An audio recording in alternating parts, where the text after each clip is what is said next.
माणिकचंद वाजपेयी जी ने करवाया था। मैं जब नगर मंत्री था विद्यार्थी परिषद में, तो मामा जी ने स्वदेश में बुलाया कि कोई आपसे मिलना चाहता है।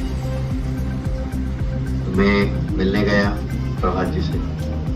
उस समय 2-3 घटनाक्रम ऐसे हुए थे कि मेरा प्रदेश के अखबार में नाम काफी छप गया था।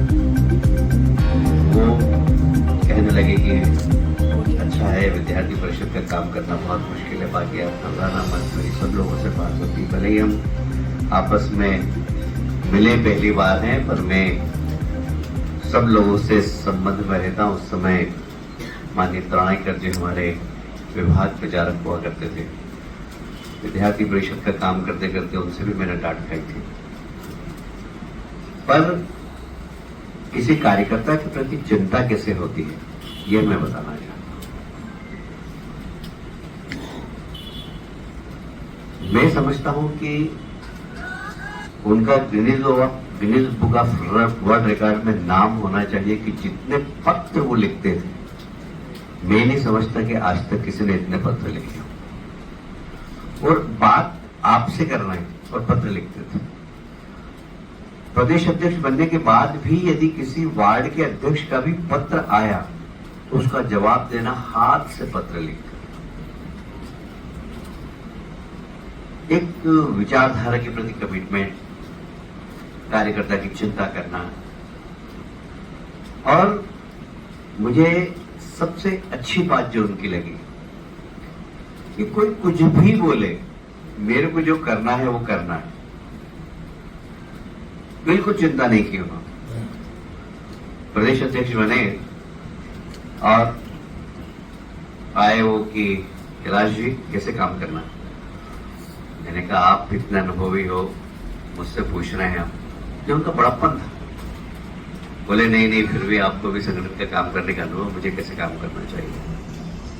मैंने कहा देखिए, संगठन के व्यक्ति को प्रवास खूब करना चाहिए, कमरे में बैठकर संगठन नहीं चलता। मैं दावे से कह सकता हूं कि मैं जितने अध्यक्षों को जानता हूं, अभी तक जितने प्रवास प्रभात जी ने किए उतने किसी ने नहीं किए। मैं कहीं पर भी जाता हूं, अभी मेरा मंडला छिंदवाड़ा लोकसभा में मुझे काम करने का अवसर मिला था। तो एक कार्यकर्ता जो वहां के अभी महामंत्री, उनके घर हमारा भोजन था, तो हम सब गए वहां। तो मेरे यहाँ प्रभात जी ने भी भोजन किया, एक बार नहीं 2-3 बार। तो इतना वो मतलब खुशी से बोल रहा था कि जब भी इधर से निकलते थे तो फोन कर देते थे, तो भोजन आप क्या करूंगा। ये उनकी विशेषता थी, मतलब नीचे तक के कार्यकर्ता से संपर्क रखना, ये बहुत जबरदस्त उनकी विशेषता थी। राजनीति में कई बार ढलान आता है, कई बार ऊंचाई आती है, बिल्कुल राजनीति ऐसे चलती, पर जब भी कभी ढलान आया तो निराशा नहीं है। अरे नहीं, काम में लगे रहो, ये पार्टी है, काम करने वाले की कभी उपेक्षा नहीं कोई कर सकता। हमेशा कार्यकर्ताओं का मनोबल बढ़ाना। बिल्कुल आलोक ने बहुत सही कहा कि यहां से लेके भोपाल से लेकर दिल्ली तक उनके बनाए हुए कम से कम 150 पत्रकार हुए, कम से कम बता रहा हूं मैं। अभी पिछले दिनों भास्कर के एक संपादक थे, मैं नाम नहीं बताऊंगा, तो उन्होंने कहा कि मैंने पत्रकारिता की 12 कड़ी प्रभात जी के साथ सीखी। प्रभात जी ने मुझे तैयार किया। वो भास्कर जैसे अखबार के संपादक थे। प्रभात जी की बहुत सारी विशेषताएं थी। यदि मैंने उनके साथ प्रवास किया, उनके साथ मेरी बहुत निकट के संबंध रहे। एक बार मतलब सब कुछ अच्छा था उनका, बस एक ही चीज की कमी थी, अपने तरफ और अपने परिवार की तरफ कोई ध्यान नहीं देते, ना अपने हेल्थ की तरफ ध्यान देना, ना परिवार की तरफ ध्यान। एक दिन मैंने रात को 3 बजे तक उनकी क्लास, उनके बेटे का निजी विषय है, बोलना नहीं चाहिए, पर उनके बेटे रायपुर में पढ़ते थे, कुछ विवाद हो गया। क्या प्रभात जी, मैंने कहा कहीं बैठे हो, सब निपट लेगा। मैंने कहा गलत बात है।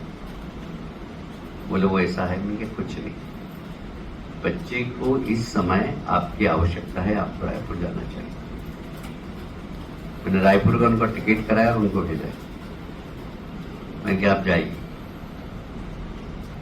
फिर वो वहां से होके आए। बोले कैलाश जी आपने इतना अच्छा काम किया कि मैं बता नहीं सकता। उनके मैं आपको फिर कह रहा हूं, हमारे अंतिम समय में परिवार ही काम आता है। परिवार को समय दो, क्वालिटी समय।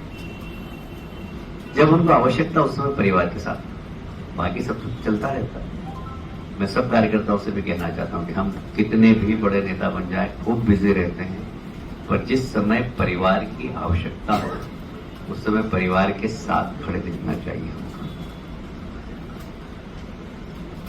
उसके बाद से प्रभात जी ने अपने परिवार की चिंता की। बहुत ही हरफन बोला मिजाज के थे, कभी निराशा का भाव ही नहीं आता था, और जिसको जो कहना है साफ कहना। जब उनका कार्यकाल खत्म हुआ और नंदू भैया अध्यक्ष बने, लग रहा था कि प्रभात जी रिपीट होंगे, एकदम भाषण में उन्होंने कह दिया कि मेरे लिए तो स्काई लिफ्ट चिन्ह जैसा है, सार्वजनिक रूप से। मतलब कहीं पर भी कोई चूकते नहीं थे वो बोलने में किसी को। और वही व्यक्ति बोल सकता है जिसका मन साफ, बहुत मन साफ था उनका। निर्मल मन जन सो मोहि पावा, एकदम निर्मल मन के।